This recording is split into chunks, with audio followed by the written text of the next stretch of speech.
You see on your places, every year we pass out the Mississippi State econometric rundown on the state. That doesn't really have anything to do with Blueprint, but we do that historically here at Capitol Day.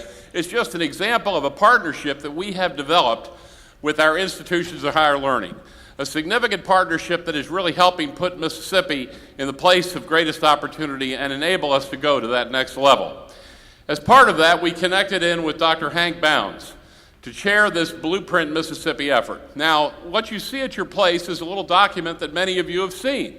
That is the Blueprint Mississippi rollout that we did back in October 13th, which lists the 9 priority goals and the recommendations that were in place at that time. I give this to you to remind you of that, but also to direct you to the web, blueprintmississippi.com.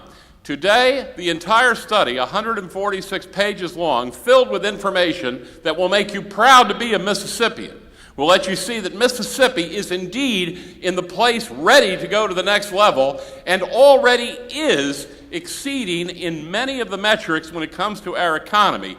We have moved into the place of greatest opportunity, and we must get together and be on this blueprint and get ahead here in Mississippi and make sure we're focused. To talk about that, to tell us what we need to be doing, let's hear now from the head of our Institutions for Higher Learning, the chair of Blueprint Mississippi, Dr. Hank Bounds.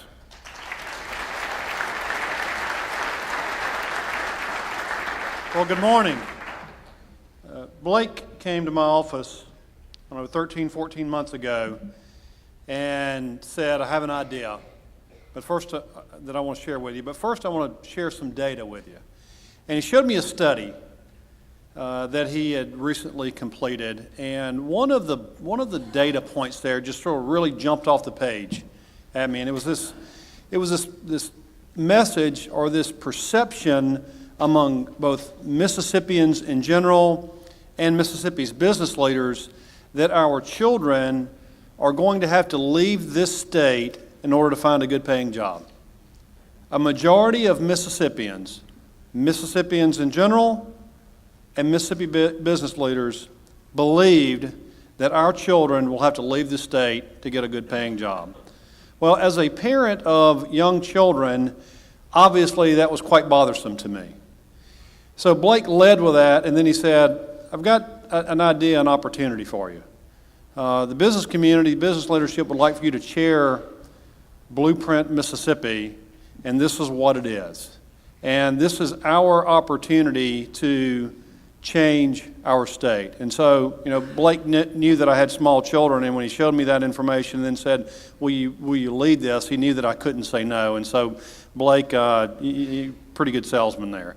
I can't tell you how excited I am about the fact that the people that took that survey are wrong. This is a place where our children can get good paying jobs. It is a place where I want Will and Caroline to grow up. Do we have issues that we have to face? Absolutely.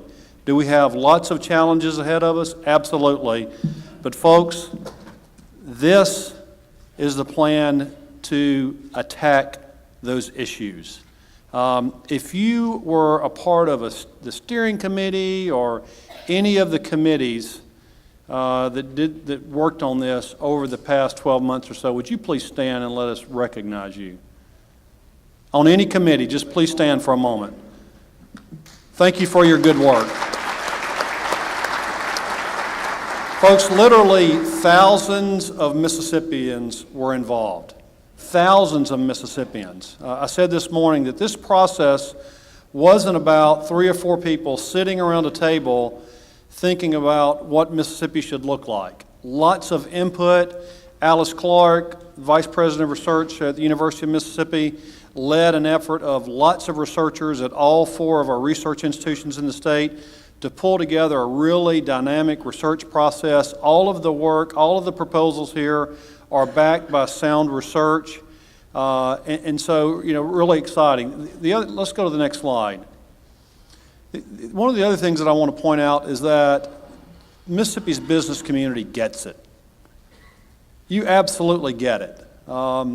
This is a completely privately funded effort, well in excess of $1 million. You see the list of companies here that said, we believe that it's worth our investment, and once you have an opportunity to go through the entire 146 pages, you're going to know that these folks that made a very good investment. So let's go to the next slide. And so key findings.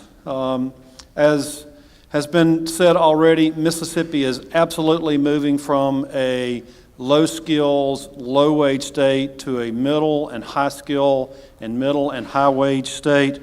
We have done very good work in the community college system, in particular, Dr. Clark, to really streamline workforce development. We learned through this process that good teachers matter and leadership matters in schools. We know that the creative economy and entrepreneurship is growing. We also sort of validated what we already knew, and that is that our economic success is absolutely connected to poverty. And we have to figure out how to break that generational string of poverty if we're going to move our state to even greater heights. And so, big picture, let's go to the next slide. Blake pointed out this document. I won't read these recommendations to you. They're in your packet. Also want to reiterate what Blake said, and that is to go to blueprintmississippi.com. You'll find a very interactive document that allows you to move backwards and forward and allows you to really sort of dig into the areas that you find most exciting or most interesting. Really fantastic document, gives lots of good background, gives lots of good information on the good things that have happened. Sometimes in Mississippi, we spend way too much time with a woe is us mentality. We spend way too much time talking about being last on too many of the metrics where we don't need to be last and first on too many of the metrics where we don't need to be first. And unfortunately, some of those statistics aren't where we want them to be. But I want to spend just a moment this morning encouraging you to think about what has happened in a positive way over the past decade. Blake's going to talk a little bit about this, and if you read the document, you'll really get to see this sort of in living color. Amazing progress has been made. Amazing progress has been made. And we should all be proud of it. One of the concerns that I have is that at this time when we face some amount of fiscal stress, and we faced it for some time, I'm afraid that we might use that as an excuse to sort of slow down a bit. And as Governor-elect Bryant mentioned, now is not the time to take our foot off the accelerator. I think other states might. This is our opportunity, Paul, to move to the next level, to leapfrog states, and to ensure that this is a state where people want to move and live and raise their children and grandchildren. And so Blake spent a lot of time going around the state, getting feedback on these recommendations, and he asked people from really communities all around the state about their priorities. What does Mississippi really need to focus on first? And so let's go to the next slide.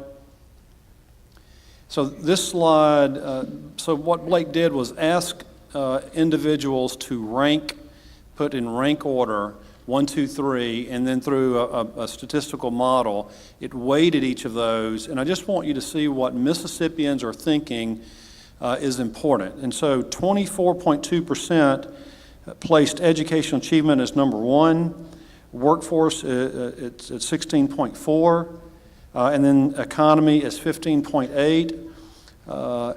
If any of you in here had the opportunity to hear from Jim Barksdale yesterday, Jim did a much better job than I can do in explaining this, but he did a fantastic job of explaining exactly how workforce development and education is absolutely connected at the hip to the economy. If you want to improve the economic situation in the state, then the first thing that has to happen is you have to absolutely improve education. Jim gets it, and I know so many of you do, and obviously from going around the state, most Mississippians get it. And so this blueprint is just as the name implies. It is a structured way, it is a design for moving us from where we are now to what our dreams and goals and aspirations look like for our children and our grandchildren. And if that doesn't make you want to read this document and get up in the morning every day thinking about how we attack these issues and how we make this place a better state, I don't know how to motivate you. If our children and grandchildren aren't worth spending the time to change these statistics, then maybe we do need to have another conversation. This blueprint gives us the opportunity to change this state.